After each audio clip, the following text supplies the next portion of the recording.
My name is Daniel Hughes, and I just turned 35 this year. It has been exactly 5 years since I last returned home, to the house in Los Angeles that Olivia and I built together after our wedding. For those 5 years, I lived in Sweden, burying myself in work to expand the market for Lane Global Logistics Group, the massive logistics corporation owned by my father-in-law, Richard Lane. I never boasted about my role, even though in reality I was essentially in charge of nearly the entire European project. I stayed silent, accepting the Lane family's view that I was just the son-in-law working for hire. I thought that as long as I tried hard, as long as the project succeeded, everything would be fine. Our marriage would grow stronger, and most importantly, my mother, Margaret Hughes, would be at ease. My mother is now 62 years old. When I decided to move to Sweden, I convinced her to live with Olivia. I didn't want her alone in the old house on the outskirts, growing old without anyone by her side. I trusted Olivia, my wife, to care for her like family. Olivia had promised me that in person, her voice sweet, eyes sparkling.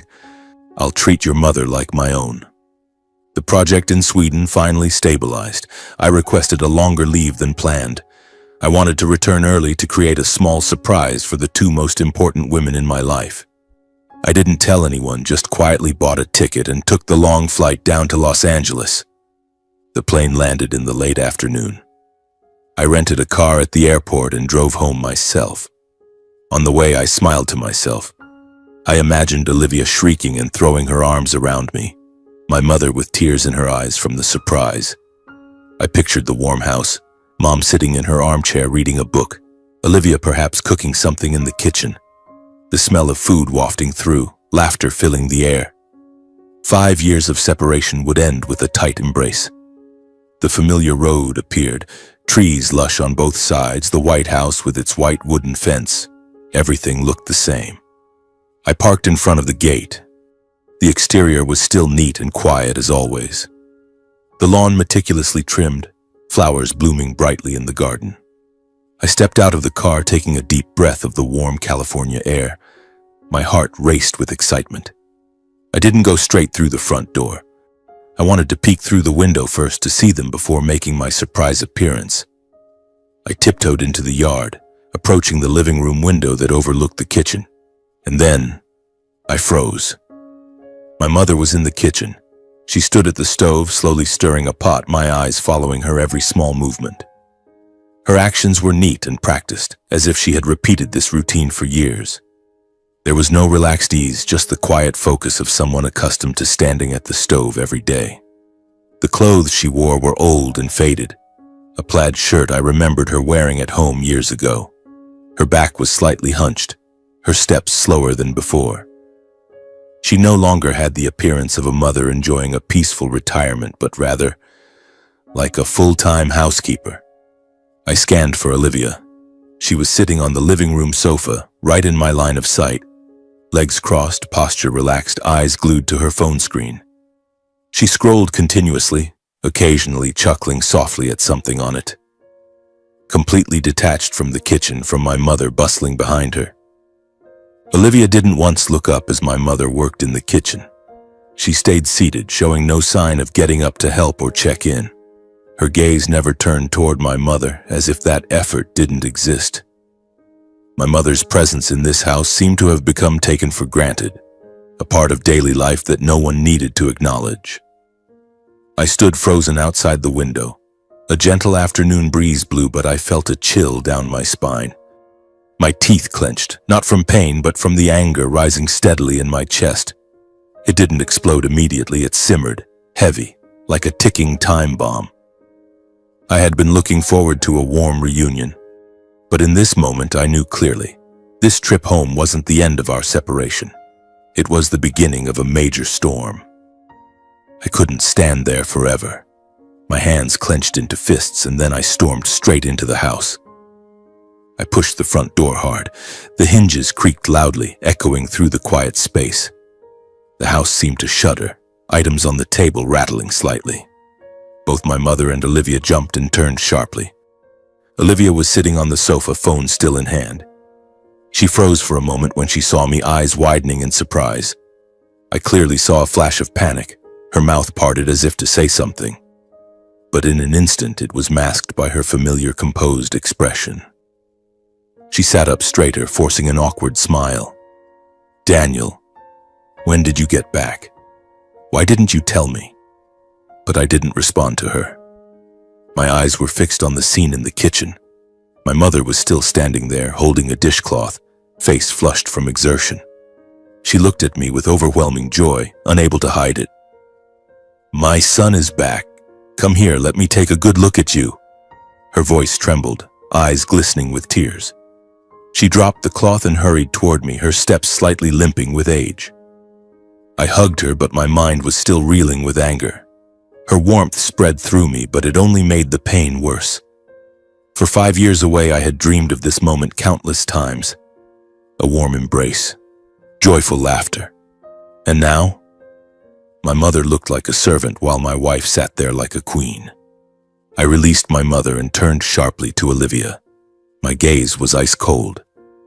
"Why have you let Mom do all this? Cleaning, cooking like a maid, while you sit there casually scrolling on your phone?"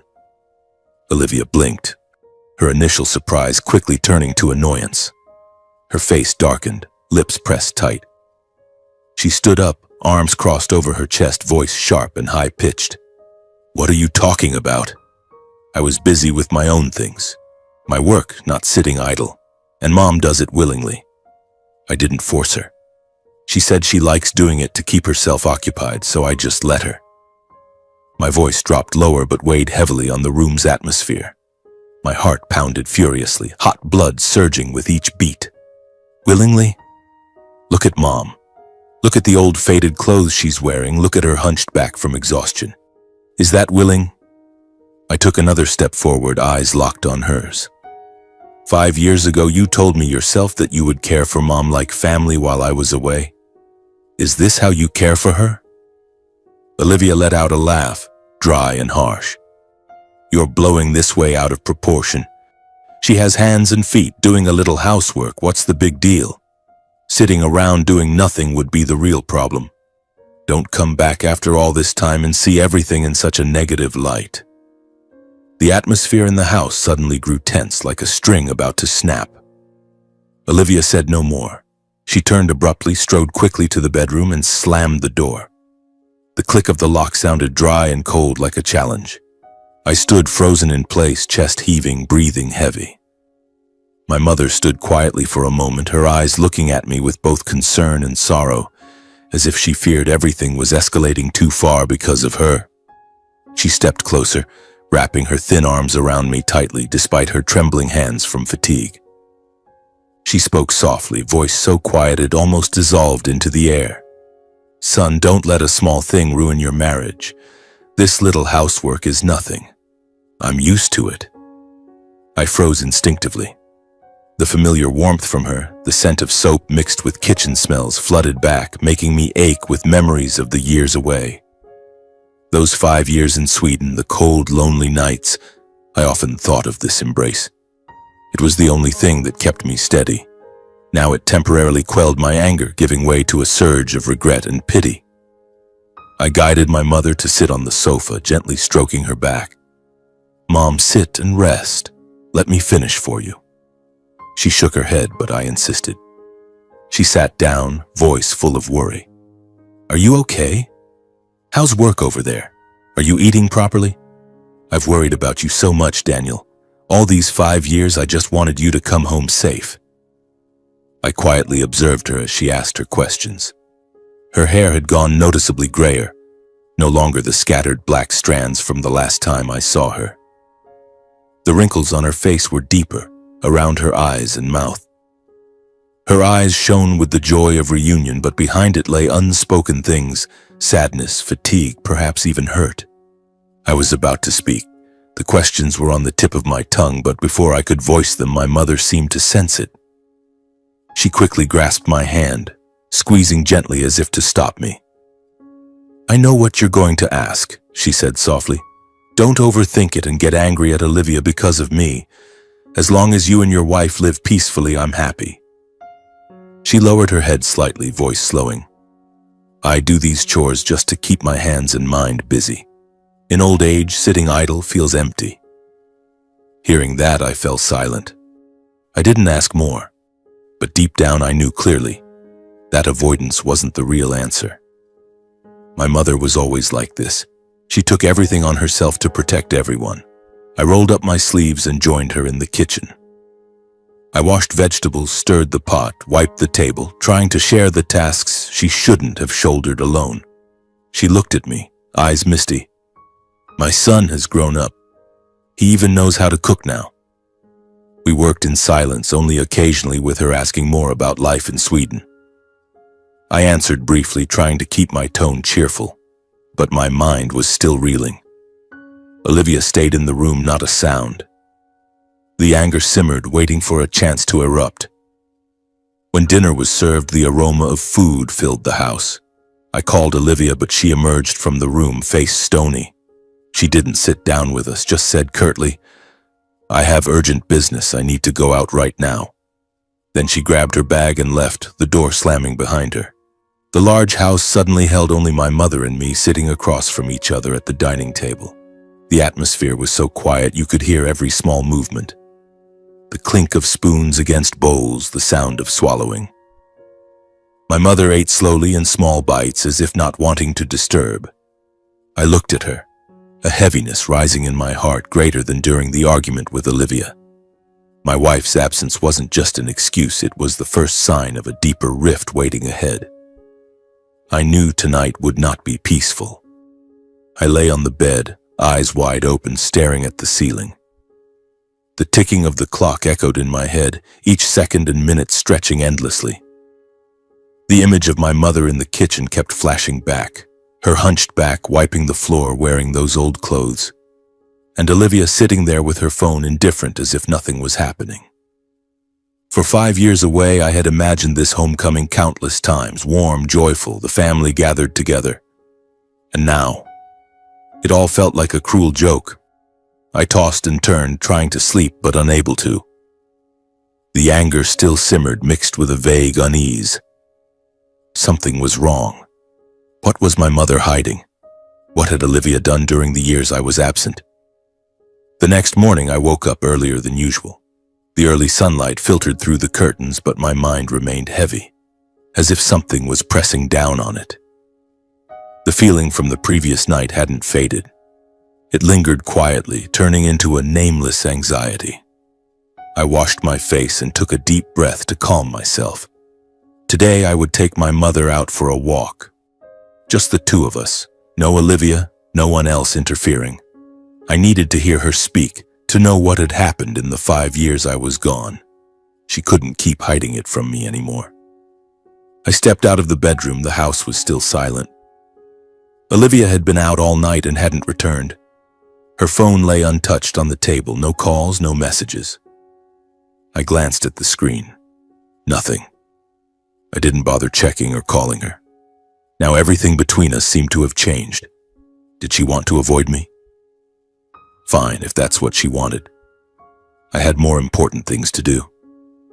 Entering the living room, I was surprised to see my mother already up very early. She was busily preparing her bag, dressed neatly, an old jacket, low-heeled shoes, as if heading out. She was tying her shoelaces, movements slightly trembling but quick. I softly called her. She startled and looked up, pausing for a moment. "Daniel, you're up early? I was going to visit a friend. I'll be back by noon." Her voice was light, but I could hear the haste clearly. She forced a smile, avoiding direct eye contact. "Which friend, Mom? Can I come along?" I asked further, trying to keep my tone normal. But she shook her head, quickly grabbing her bag. "Stay home and rest, son. I'll just be a little while." She walked to the door as if afraid of being held back. The door closed behind her, the lock clicking dryly. I stood there, unease surging strongly. Something was off. My mother wasn't the type to hide things, but this morning she was clearly avoiding me. A bad premonition rose, a vague but sharp worry. Why was she in such a hurry? Which friend required leaving so early? I grabbed the car keys and decided to follow her from a distance. I'd keep just enough space to avoid detection. I needed to know the truth, no matter how painful. I drove slowly, maintaining a safe distance. My mother walked to the nearby bus stop and boarded familiarly, as if she did this every day. I followed the bus, heart pounding. The route led into downtown, past tall buildings. The bus stopped at a place that left me stunned. Lane Global Logistics Group, the company owned by my father-in-law Richard Lane. Why was my mother going there? I parked far away and got out, quietly following on foot. Each step felt heavier than the last. My mother turned straight into the building's logistics area, the staff entrance, without hesitation, as if she knew it all too well. That natural ease tightened my chest. I stopped behind a corner wall, holding my breath to watch unease rising with each beat. A moment later, she reappeared. My heart sank. She was wearing a janitor's uniform, simple gray-blue overalls, holding cleaning tools and a specialized cart. The bucket, mop, rags, all familiar for cleaning work. She pushed the cart back, slightly hunched, steps slow.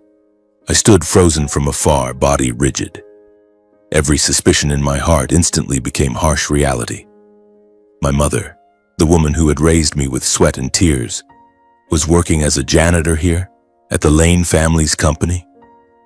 I didn't approach, just watched silently. My throat dry, heart clenching with each beat. How could this be? For 5 years I'd sent money home thinking she was resting. And now, she had to do this grueling work? My mother began her tasks. She bent to mop the long hallway, the vast polished stone corridor, each movement slow but skilled, clearly something she'd done for a long time.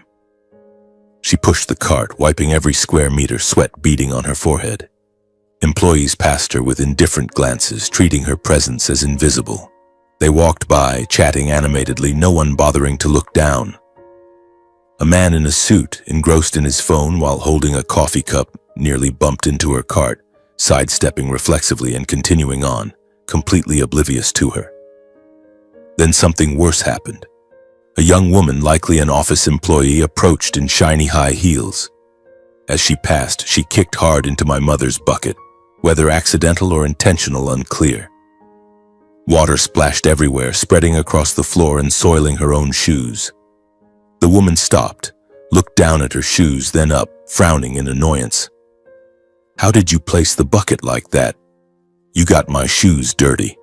Without waiting for a reply, she shook her head irritably, stepped around the puddle as if avoiding something filthy, and walked away. My mother stood frozen for a few seconds. Then she quietly bent down, picked up the overturned bucket, and wiped the floor with a cloth. No protest, no complaint. Her face remained calm to the point of heartbreaking, as if this scene had repeated too many times for her to feel hurt anymore. I clenched my fists tightly, nails digging into my palms until they drew blood. Watching her endure the humiliation silently, my heart ached as if being sliced. Each bending motion felt like a knife cut into me. She was the one who had sacrificed her whole life for me, waking at dawn to work and support my education. Now reduced to this? At an age when she should be resting, she had to mop floors for ungrateful people? This was no longer just a family matter, nor the willingness Olivia had claimed. This was humiliation, contempt. Seeing my mother bend down again, silently pushing the cleaning cart along that cold, endless hallway, my heart felt crushed. Her hunched back, each slow but familiar step heartbreaking, as if this was the role she had long accepted. I stood frozen in the shadows, anger and sorrow surging together, burning in my chest. In that instant, I knew I couldn't stand watching for even one more second. I left the hallway and headed straight to the executive office area. The pent-up anger in my chest made me abandon all restraint. My footsteps echoed heavily on the polished stone floor, but my mind was filled only with images of my mother, the woman who had sacrificed her entire life for me, now bowing her head to clean for people who looked down on her. I didn't think about consequences or my position in the company. I just wanted confrontation. I wanted answers. The executive offices were upstairs. The elevator seemed to move slower than ever. I pressed the button repeatedly, heart pounding like a war drum. When the doors opened, I stormed out like a whirlwind. The chairman's office was at the end of the hallway with a glossy wooden door bearing the engraved nameplate Richard Lane. I didn't knock. I pushed the door open hard and strode in, decisive and tense.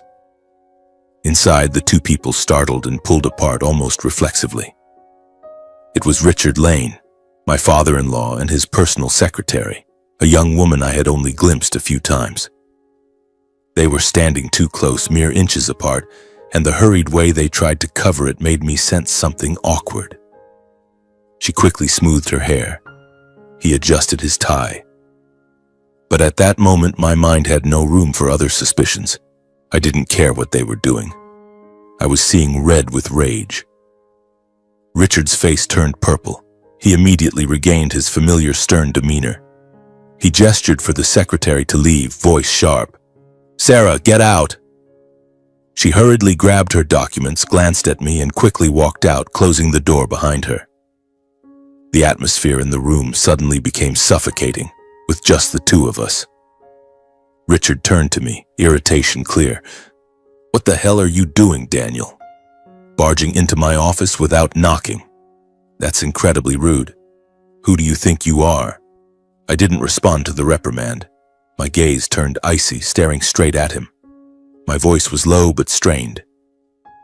"Why is my mother working as a janitor here? Why does she have to do such grueling work right in this company without me knowing anything about it?" Richard froze for a moment, his eyes blinking quickly. Then he smirked, slowly sitting down in the leather chair behind his desk, voice turning cold and condescending. "You're making a big deal out of nothing. Your mother wanted to work for extra income. So what if she's a janitor? I'm not obligated to report this to you." I stepped closer to the desk, fists clenched.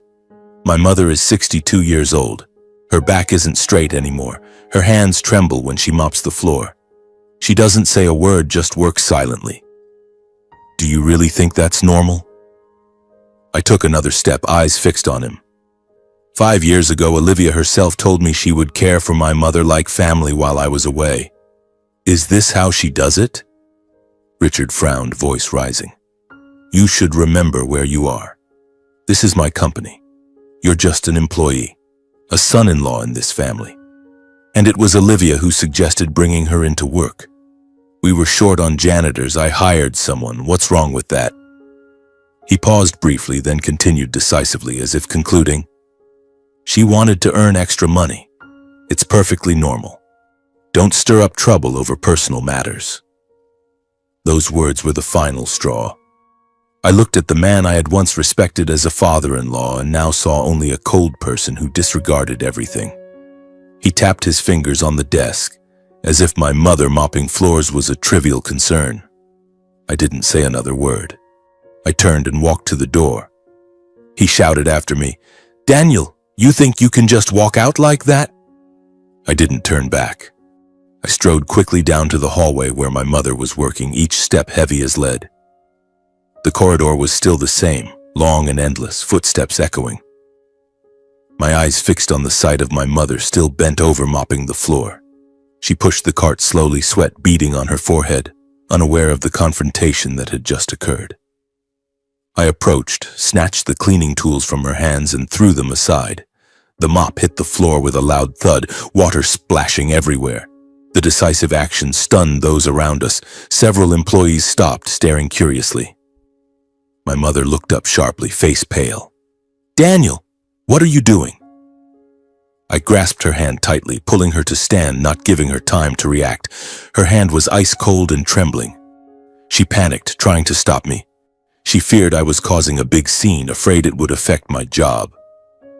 But when she saw the burning anger on my face, eyes red, jaw clenched, she couldn't say another word.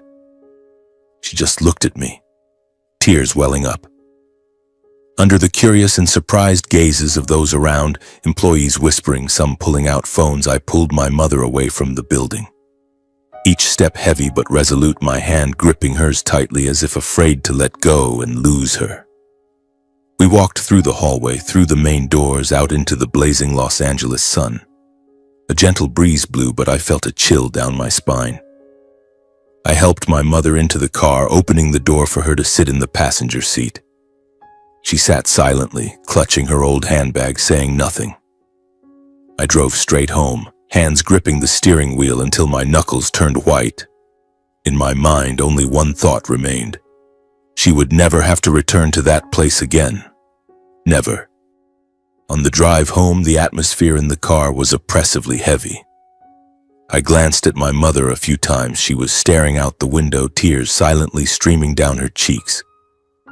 She didn't sob out loud, just quietly wiped them away with her sleeve. I wanted to say something to comfort her, but my throat tightened. The anger still burned hot in my chest, mixed with the pain of thinking about what she had endured.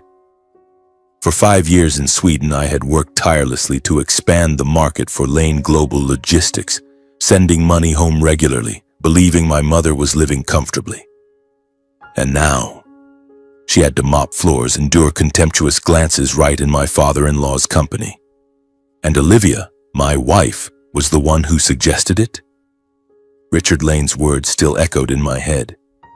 It was Olivia who suggested bringing her into work. How could she? What had we promised each other when we got married? The car passed through the crowded streets of Los Angeles, afternoon sunlight slanting through the windshield. I tried to stay calm, driving slowly, but my hands still gripped the steering wheel tightly. My mother occasionally glanced at me, eyes full of worry. I knew that if I spoke now, the anger would explode. I needed time to sort my thoughts. When we got home, I parked in the garage and helped my mother inside. She walked slowly as if her whole body was exhausted. I led her to the sofa and poured her a glass of water. Mom, rest. I'll take care of everything. All that day, I didn't ask my mother anything. I knew Margaret Hughes, my mother's personality, well. If pressed, she would deny it, take all the blame on herself, and try to smooth things over. She had always been like that. Since my father died early, she had grown used to silent sacrifice to protect me. I did it willingly, son. Don't worry. I knew she would say that, even as her heart shattered piece by piece. I didn't want to force her to reopen wounds she had hidden for years. The root of this wasn't with her. It was with Olivia and Richard. I would wait until evening when Olivia returned. Then I would make everything clear, no more avoiding. In my heart, I had decided I wouldn't let things slide ambiguously. For 5 years away, I had endured enough, endured the condescending looks from the Lane family, endured my position as the hired son-in-law. Now it was over. I would confront it head on. I quietly watched my mother go about her daily chores, and the more I observed, the clearer a heartbreaking truth became. She did housework almost unconsciously, each movement seamless, without thought, as if she was too accustomed to knowing what to do and when. She went into the kitchen, took the exact cup from the third cabinet, brewed tea without looking at the label, wiped the table without missing a spot. My mother knew precisely where everything was. The spoon in the left drawer, the cleaning cloth on the rack under the sink. Which task to do first, which next? Sweep before mopping, wash dishes before clearing the table. No hesitation or rest. She moved like a machine, like someone long accustomed to the role of servant, not the lady of the house or an aging mother who deserved rest. I sat in the living room pretending to read a book, but my eyes never left her. Every task she performed felt like a knife cut into my heart. She had been turned into a maid in her own son's home. How long had this been going on? I didn't even know. Or since right after I left for Sweden. I recalled video calls with her. She always smiled, always said, "I'm doing great now. Focus on your work, son." Now I understood what was behind that smile. Night fell. Streetlights outside the window began to glow. Olivia came home as usual, the dry click of her key in the lock echoing. She walked in, face slightly tired but still composed. I didn't ask where she had been all night. I didn't show concern. We looked at each other for a second, then she went straight to the bedroom to change. My mother emerged from the kitchen, forcing a smile. "Olivia, you're back. Dinner's ready. If you haven't eaten, come join us." We sat at the dinner table in a heavy atmosphere, no one speaking. The clink of cutlery against plates sounded lonely. My mother sat in the middle trying to serve food to everyone, but her hands trembled. Olivia ate slowly, eyes on her plate, avoiding me. I swallowed bites without tasting anything, mind focused only on the upcoming confrontation. Mid-meal, Olivia suddenly looked up, tone more commanding than requesting. "Mom, get me a glass of water." She said it to my mother as if it were obvious. My mother instinctively stood up immediately, the action so natural it sent hot blood rushing through me. She went to the kitchen, poured water, and placed it in front of Olivia. I gripped my spoon tightly, trying to hold back until dinner ended, but my heart pounded. The anger began to boil. Before the tension could ease, Olivia spoke again, face frowning. "The soup is too salty today. It doesn't suit my taste at all. Fix it, Mom. Add some water to dilute it." She said it to my mother as if she were the private chef. My mother started to stand, but at that point I could no longer restrain myself. The anger pent up all day erupted. I slammed my spoon down on the table, the sharp sound ringing out. "If you're not satisfied, go into the kitchen and make it yourself. Why do you keep ordering Mom around like a servant?" Olivia froze for a moment, eyes wide in shock. Then she stood up immediately, reacting angrily. "What did you say? You have no right to yell at me over something small. I've been working all day and I'm exhausted. Do you even know that?" My mother quickly stood between us, trying to intervene. "Stop it, both of you. Don't argue. It's my fault for adding too much salt. I'll fix the soup. Don't fight over something trivial." She took the blame, voice full of worry, hoping we would stop to avoid escalation. But Olivia not only didn't calm down, but turned to criticize my mother. "It's all because of you. Because of you, my husband and I are fighting. You being here just makes everything messy." That was the final straw. I couldn't take it anymore. Rage surpassed all limits. I stood up abruptly, raised my hand, and slapped Olivia right in front of my mother. The slap rang out sharply. Olivia staggered, clutching her cheek, eyes wide in shock. "How dare you hit me? My parents never laid a hand on me growing up, and you dare to do this?" I looked straight at her, voice trembling with anger, but each word clear, pent up for so long. "I hit you because for the past 2 days I've seen with my own eyes how my mother is treated like a maid, and you act like it's normal." Olivia gripped her bag strap tightly, anger overriding the pain, voice rising defensively. "I never forced Mom to do everything. She's used to it and does it herself. Don't blow it out of proportion." I didn't look away, voice dropping lower but heavy on the room's atmosphere. "You know Mom is old. You know she works as a janitor all day, yet when you come home you still let her stand in the kitchen cooking dinner and cleaning everything alone. Don't you feel any guilt or shame at all?" Olivia paused briefly, then laughed mockingly, eyes showing clear irritation. "You're overreacting. She does it willingly. No one's forcing her." My mother burst into tears, quickly stepping between us, trembling hands clutching mine, voice breaking with panic. "Daniel, stop. Please, I beg you. It's all my fault. I shouldn't have let things get like this. Don't let your marriage fall apart because of me." She gripped my hand tighter, hot tears falling, voice choked but still trying. "I can handle it. As long as you live peacefully, I can endure a little more." I looked at her, chest tightening, then turned to Olivia, voice low but resolute beyond shaking. "I can't hold back anymore. I've been silent long enough, and that silence is what let things go this far. I'm taking Mom out of this house right now." Olivia smirked, eyes cold and contemptuous, voice decisive. "Fine then. Go wherever you want. Take her as far from my sight as possible." I grasped my mother's hand tightly and pulled her away from the house that was no longer a home. She resisted weakly, sobbing, but I was firm. Before stepping out, I looked back at Olivia with eyes full of fury and despair. She stood there, hand still on her cheek, eyes red but filled with hatred. From that moment, I knew our marriage was beyond saving. We stepped outside. The night wind blew bitterly cold. I opened the car door and helped my mother in. She sat silently, sniffling. I drove away, not knowing where, just needing to leave that place. My mind reeled, but my heart was full of determination. From now on, I would protect my mother no matter the cost. The car drove along the deserted nighttime roads of Los Angeles, streetlights casting long, dragging shadows. I had no specific plan. I only knew I couldn't return to that house anymore. The house that had once been a home, now just a place filled with resentment and pretense. My mother sat in the passenger seat, clutching her old handbag tightly, tears still silently streaming down her face. She tried to wipe them away, but the more she wiped, the wetter they became. "Don't do this, son. Turn back and make up with Olivia. I don't want your happiness to shatter like this." Her voice trembled, full of worry. I drove a bit further before turning into an apartment complex near downtown that a colleague had once mentioned for its 24-hour reception. I parked, went to the front desk, and quickly rented a one-bedroom unit with basic amenities. I paid for a month in advance, took the keys, and returned to the car.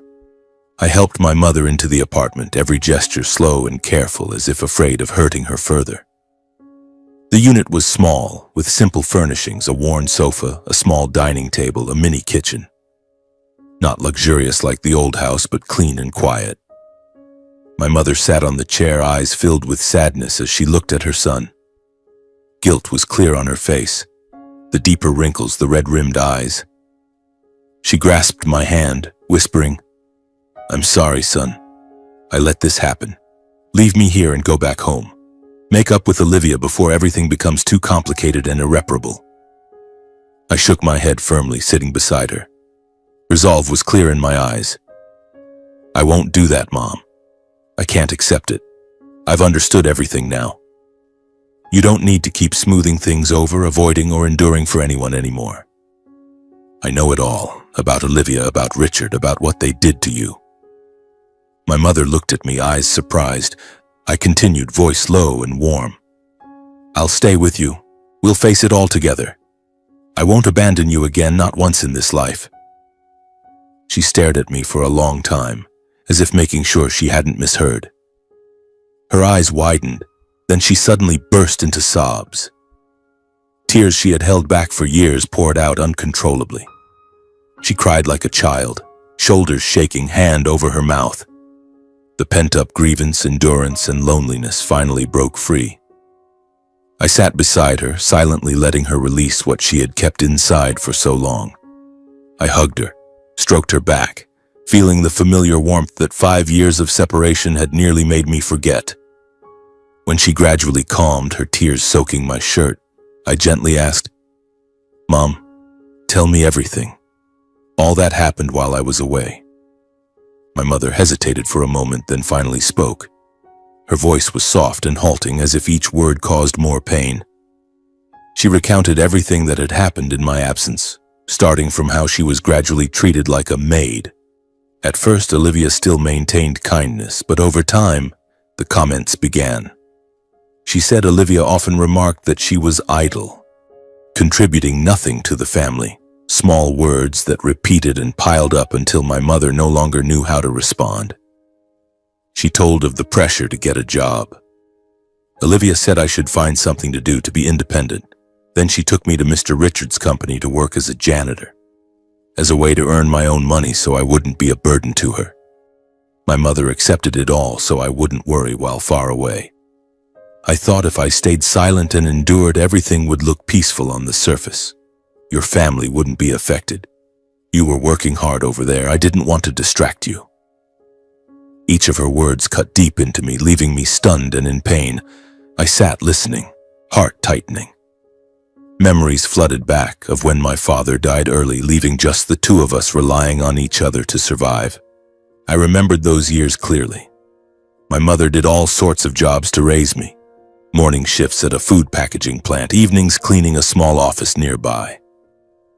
She left home before dawn and often returned after I'd finished homework. The fridge always had food ready for me, a portion of meat, a carton of milk, a few eggs, and she would say she'd already eaten, or just take a slice of bread with peanut butter. Her clothes were always from thrift stores, washed until faded, but whenever I asked, she just smiled and said as long as I studied well, she didn't mind the hardship. Compared to those memories, the contempt and disdain from the Lane family over the years hurt even more. They, wealthy and powerful, saw my mother as a burden, a servant. I recalled my years in the Lane family. I was always viewed as an outsider despite being the son-in-law and working for their company. At family gatherings, my opinions were rarely sought. Important decisions were made without my presence. Asset divisions, business plans. My achievements were seen as the duty of a hired worker, not contributions worth recognizing. When the Sweden project succeeded, credit went to the leadership and Richard Lane. When issues arose, I was the first seen as replaceable. Your performance hasn't met expectations. I gradually realized that in the eyes of my wife's family, I was never an equal. I was just the hired son-in-law, useful when needed and sidelined when not. And because I was in that position, my mother was never truly seen as family. She was just a poor mother-in-law, an inconvenient presence to be neatly managed or pushed out of sight. When reality pulled me back to the small apartment, I looked at my mother with different eyes. No longer hesitation or restraint. I grasped her hand, voice firm. "Mom, I promise. This will never happen again." In my heart, a clear resolve formed. From this moment, I would not only protect my mother but end the years of contempt no matter the cost. This marriage was over. My career at Lane Global too. I would start over, but this time with my mother by my side. We sat in the small apartment until late. My mother dozed off on the sofa. I covered her with a blanket. I watched her sleep, her face more peaceful than ever. My heart still ached, but also filled with hope. The past had taught me much, about my mother's sacrifices, about the falseness of power. Now it was time to act. The next morning I woke up very early while it was still dimly dark outside. The small apartment with neon lights filtering through the window felt unfamiliar but also relieving in a completely different way. No more the luxurious walls of the old house. No more the familiar sound of Olivia's footsteps behind me. From the slightly ajar bedroom door I could hear my mother's steady breathing, more peaceful than anything I had seen from her in years. I sat up, my mind unusually clear. Last night, after she had told me everything, I had barely slept, just lying there thinking it all over. This marriage, the job at Lane Global, it had all been chains I had willingly put on myself. And now, I knew it was time to break them. I opened my laptop and drafted a resignation email to the executive board of Lane Global Logistics Group. The content was brief and decisive. Dear Executive Board, I, Daniel Hughes, hereby formally submit my resignation effective today. I will complete the necessary handover procedures as required. Respectfully. I added no personal explanations. I hit send and closed the laptop. My heart raced, but not from fear, from relief. Less than half an hour later, my phone started ringing non-stop. The screen showed Richard Lane's name. I took a deep breath and answered. His voice came through sharp and furious. "Daniel, what the hell are you thinking? I just received your resignation email. Get back to the company right now and explain yourself clearly. Do you realize what you're doing? The European project is still waiting for your signature. If you quit like this, you're ruining everything." I listened silently as he vented his rage, from contract threats to reminders of my position in the company, and finally to undisguised coercion. "You'd better remember where you stand, Daniel. Don't think everything can run without you, without consequences." I kept my voice calm, neither high nor low. "I've decided to resign, and that decision won't change. I'll hand over all my work once the procedures are complete." With that, I ended the call and turned off the phone. About an hour later, it was Olivia's turn to call. Her voice was tense and rapid as soon as I picked up. "Daniel, have you gone mad? How dare you quit like that? You need to apologize to my father right now and get back to the company immediately, or you'll regret it." I didn't argue, just replied evenly. "This afternoon I'll come back to the house to give you something." "What are you talking about?" Olivia snapped. "You think that's it?" I didn't respond further. I hung up, She called back immediately, but I didn't answer. From then on, my phone kept vibrating with calls and messages from both Olivia and Richard Lane. Come back now. You're destroying everything. Who do you think you are to do this? I didn't reply to a single one. I silenced the phone, set it aside, and turned to make coffee and prepare a simple breakfast. My mother woke up looking at me with worried eyes. Did something just happen? I turned to her, smiling lightly, voice trying to stay calm. It's nothing, Mom. Let's have breakfast first. That afternoon, I drove back to the old house in a state of calm, as if the most important decisions had already been made long ago. The familiar road now felt strange. I parked at the gate and walked in without hesitation. When I opened the door and stepped inside, I saw my in-laws, Richard and Helen, along with Olivia, all present in the living room, clearly having waited for me for some time. Richard sat in the main chair, face flushed. Helen sat beside him, looking anxious. Olivia stood up, eyes red. You're back? I showed no surprise, no beating around the bush. I stood straight, looking directly at all three, and said clearly, leaving no room for retreat, I'm here today not to ask forgiveness or explain, but to end this marriage. The entire room fell silent for a few seconds. Olivia reacted first, voice rising in shock and fury.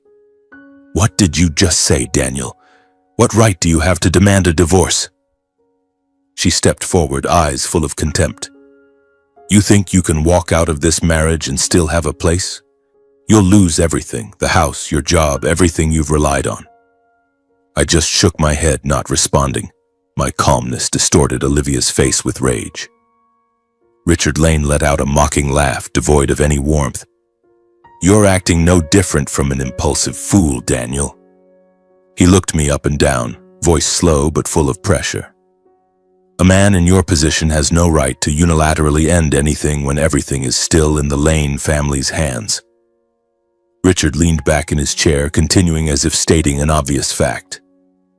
And you'd better remember the prenuptial agreement you signed.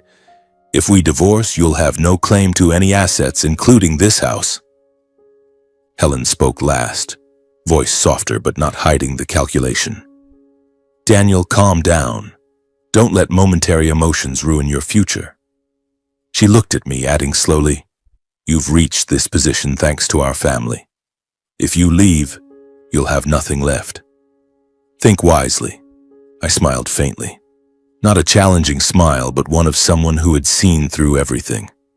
My voice remained even, cold and firm. My decision is final and I won't change it. I placed the divorce papers on the table and slid them toward Olivia. If you don't agree to settle amicably, it will go to court.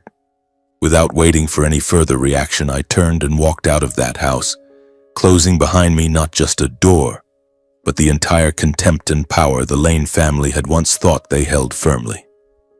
Behind me, the room sank into silence. I didn't need to look back to feel their stunned gazes and bewilderment, the three people who had believed they could dictate my marriage and career.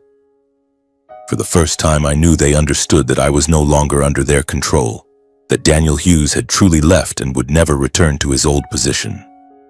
I drove back to the rented apartment, the afternoon wind blowing through the open window, carrying the smell of road dust and faint salt from the distant sea. My mind felt strangely light, as if an invisible burden had been lifted. The years of endurance trying to prove my worth in the Lane family, all of it ended with the divorce papers on the table. I thought about my mother waiting for me in the small apartment, probably worried sick. She would ask questions, try to persuade me to go back. But no. This time I would stand firm. It had taken me too long to realize that their power was an illusion. And now it was time to reclaim my life. When I arrived, my mother was sitting on the sofa holding a cup of cold tea. She looked up as I entered, eyes full of anxiety.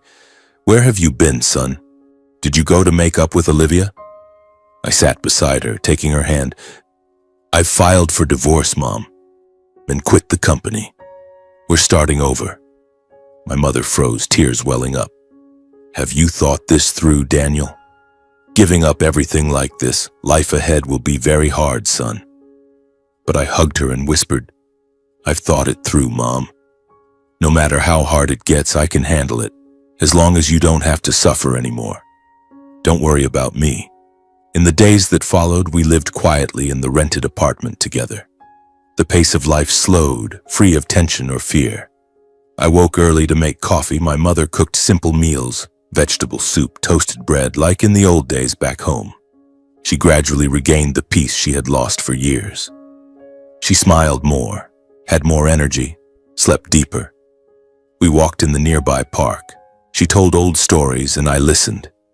The small apartment became a true home, not grand but full of warmth. In contrast to that calm, signs of trouble began emerging at Lane Global Logistics Group. I learned about it through a close former colleague, Mark, the guy I'd worked with on the Sweden project. He called me a few days later, voice full of concern. "Daniel, the company's in chaos. Why did you quit so suddenly?" Mark filled me in on the details. Key overseas partners received notices that the person handling negotiations and upcoming signings would no longer be Daniel Hughes, but a new representative appointed by the corporation.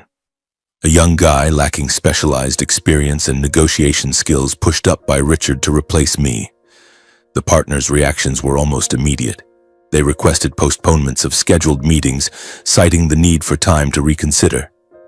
A major partner in Stockholm emailed, "Our company needs further discussion on this contract. We will follow up later." Mark said leadership tried to persuade them, but to no avail.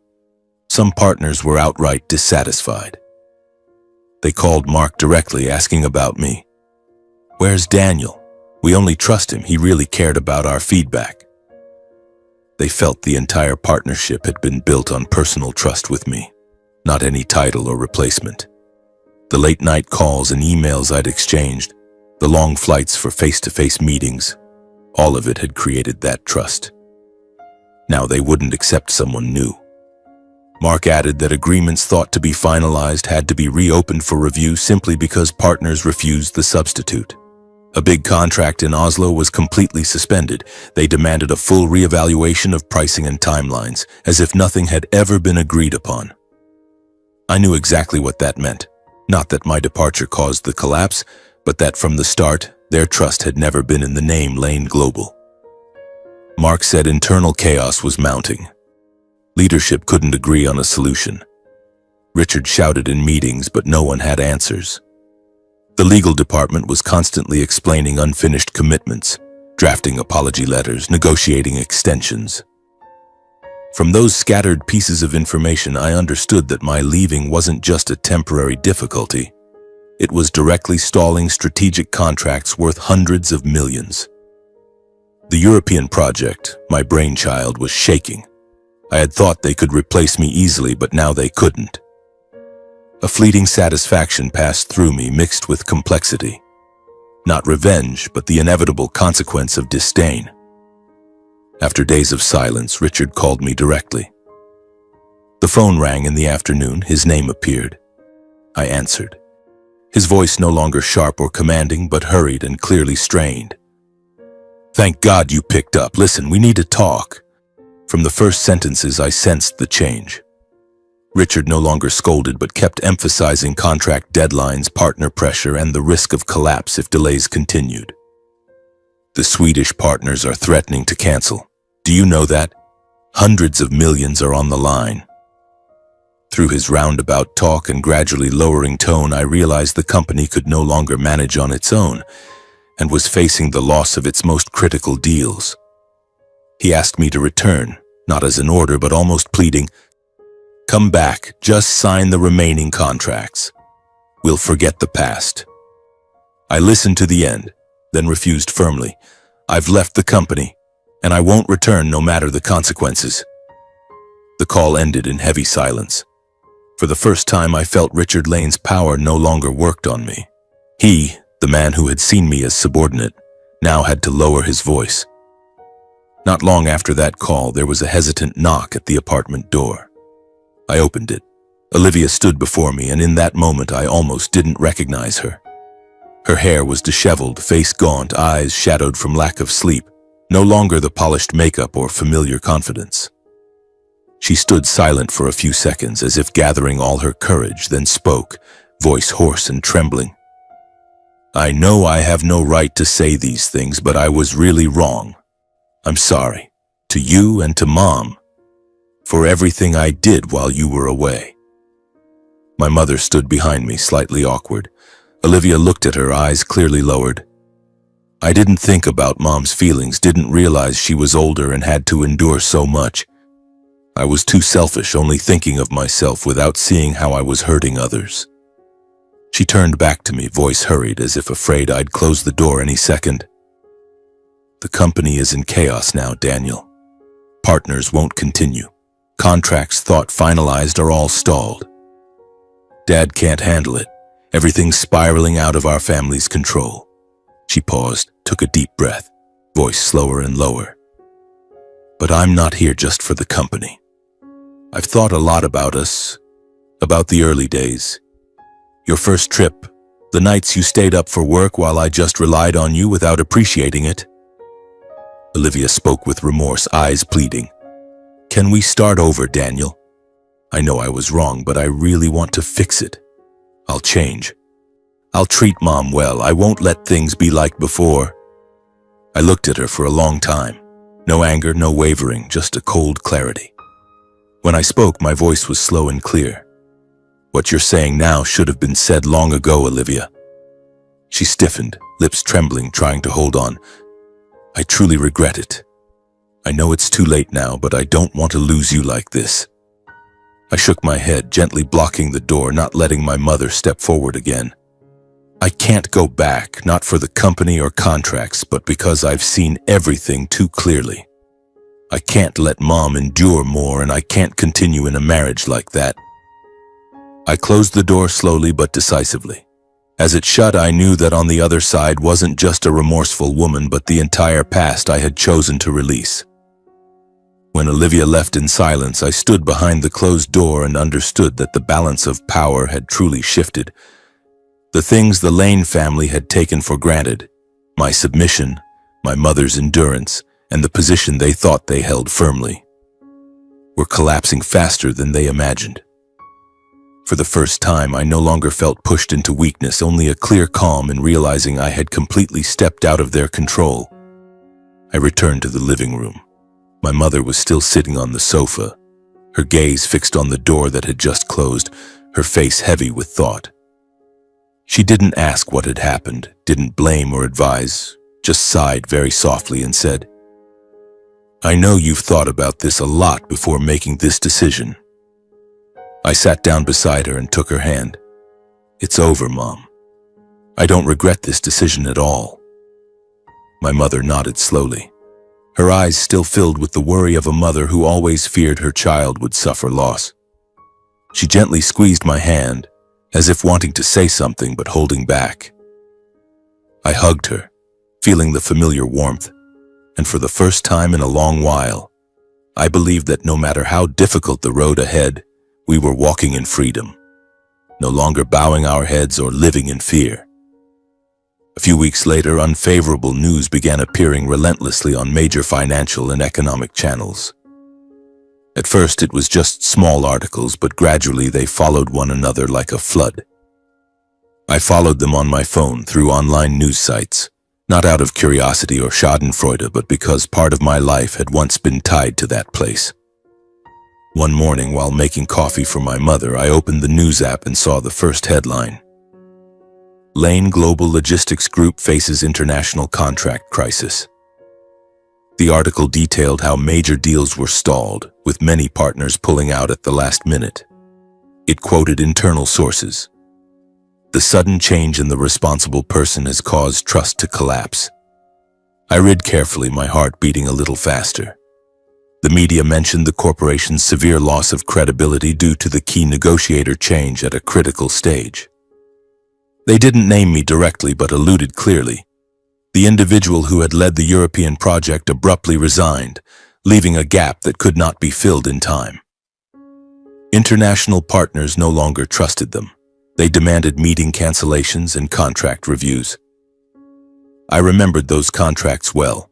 Hundreds of millions of dollars, midnight calls with partners in Stockholm and Oslo. Now everything was shaking because of Richard's arrogance. The corporation's stock plummeted shortly after. I watched the chart on a stock app. A glaring red curve, market value dropping sharply in a short time. From sky-high levels, it now fell without breaks, analysts commented. Pressure from shareholders and banks is mounting. Lane Global risks bankruptcy if it cannot salvage the situation. I imagined Richard sitting in his office, face ashen, watching the news. He had once smirked when I quit. What about now? Not long after, an internal scandal was exposed, stemming from an investigation into governance misconduct during the crisis. It started as rumors on financial forums, but then major newspapers jumped in. I read the first article in the Wall Street Journal. Lane Global chairman embroiled in affair scandal amid company turmoil. They revealed a long-standing extramarital relationship between Richard and his personal secretary, the very young woman I had seen in his office the day I stormed in to confront him. The affair had occurred while he held the top executive position, abusing power to cover it up. The media heavily exploited the ethical and power abuse angles. Articles followed one after another, linking the contract crisis, poor governance, and the affair into an irreparable chain of collapse. From million-dollar deals to office secrets, a Bloomberg headline. They interviewed former employees and dug up details, joint business trips, leaked private emails. The patriarchal, exemplary image Richard Lane had built, he often appeared on TV with a confident smile talking about family values and humanism, completely crumbled. He became a laughingstock. The stock fell further. I followed it all through news updates, sitting beside my mother in the small apartment. She glanced at the screen for a moment, then turned to me, voice slow and low. "You don't need to concern yourself with that anymore." I briefly explained what was happening. She shook her head lightly, placing her hand on mine. "I don't care what happens to them. I just want you to be at peace." Hearing her say that, I suddenly understood that this collapse wasn't due to my revenge or intent to push anyone into ruin. It was the inevitable consequence of what the Lane family had done over the years. They were accustomed to looking down on others, using power to impose their will, and when that foundation crumbled, they had nothing left to cling to. I didn't feel vindictive or gleeful, just that everything was returning to its proper place. Sometimes life doesn't need anyone to intervene. It arranges justice on its own. Alongside the corporate crisis, the personal lives of my wife's family also fell apart quickly. Entertainment and financial news reported Helen filing for separation, followed by divorce. She, the woman who had tried to mediate in our final meeting, now appeared in tabloids. Wife of Lane Global chairman files for divorce amid affair scandal. They quoted anonymous sources. Mrs. Helen could no longer tolerate the betrayal. The image of the powerful family they had flaunted, lavish parties, smiling family photos, ended. Helen disappeared from high society. Rumors said she moved to live alone. Olivia gradually vanished from social events. She had once been the center, appearing beside her parents at galas, her name tied to power and status. Now she faded. I saw online reports. Lane heiress withdraws from high society. She deleted her accounts, no more glamorous check-ins. I imagined her sitting alone facing the collapse. Meanwhile, the divorce proceedings between Olivia and me were completed quietly. No asset disputes, no drama, as I had chosen from the start. The lawyer called. The divorce has been signed by both parties and approved by the court. When all legal ties ended, I felt a relief unlike any before. Not because of winning or losing, but because I had escaped a toxic cycle. I sat on the sofa watching my mother read a book and exhaled deeply. I continued living with my mother in the small apartment. Life flowed steadily and far simpler than before. Each day passed without invisible tensions, without the feeling of having to watch my words or endure. My mother no longer flinched at the doorbell, no longer habitually worried when the phone rang. The apartment was cramped, but it was the first place in years where my mother could live without fearing she was bothering someone or making anyone uncomfortable. Watching her gradually regain her natural smile, I knew my decision to leave had been right. Not for the job, not for pride or rivalry, but for the peace of the only person in my life who had never turned away from me. And seeing her live in peace, I knew I hadn't traded everything away meaninglessly. After all ties with the Lane family were severed, the divorce papers signed, the resignation finalized, and the harassing calls gradually tapering off, I stood before a vast emptiness. The small rented apartment now felt like temporary shelter, but I knew we couldn't stay there forever. My mother, though more at peace, still worried about the future. "Son, now that you're no longer working at the company, how will the two of us live?" She asked me every day, eyes full of sorrow. I hugged her and whispered, "Don't worry, Mom. I'll take care of it. This time I'll decide my own path." And then, I made a decision I had never dared to consider before, starting my own company. The idea came suddenly but clearly. I had spent 5 years in Sweden expanding the logistics market for Lane Global. I knew the field inside out, from international contract negotiations to supply chain management. Why not do it myself? No need for grand scale or power. Just leverage what I had. I spent hours drafting plans, calculating on scratch paper. The early days of starting up were full of hardships.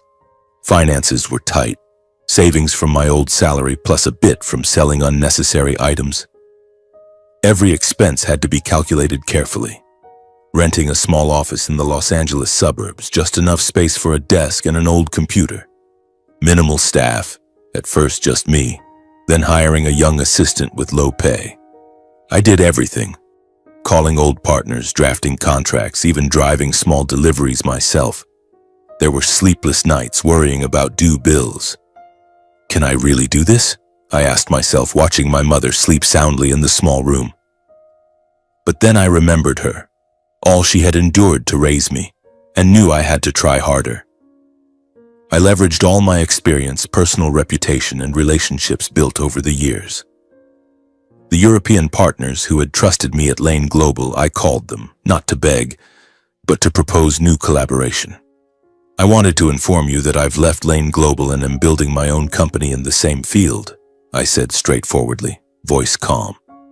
"I believe what we've worked on together before is enough for you to understand how I operate, and the commitments I always keep. If you're interested in a new partnership, I'm very open to serious and transparent discussions." At first they were surprised, but they agreed to meet. I didn't rush or try to show off. A budget flight to Stockholm, a simple coffee meeting on a street corner. I took it step by step. In the meetings, I didn't talk much about grand plans or lofty promises, but reminded them of what we had done together. "Do you remember last year's project?" I said calmly. "How we handled the toughest parts and why everything still stayed on schedule in the end?" They looked at me for a moment, then nodded with a slight smile. No need for more words, I knew they remembered. And more importantly, they still trusted. Gradually, long-term clients and partners started reaching out proactively, not because of my company's size, the small office, simple sign, but because they knew how I worked and how I had kept my word over the years. One afternoon, I got a call from Oslo. The voice on the other end paused for a few seconds, then spoke familiarly. "Daniel, we need someone we can trust," he said slowly. "Are you still in the field?" I replied. "I am, and this time I'll be fully responsible." He didn't ask much more, just said briefly, "Then we're reassured. We only trust you."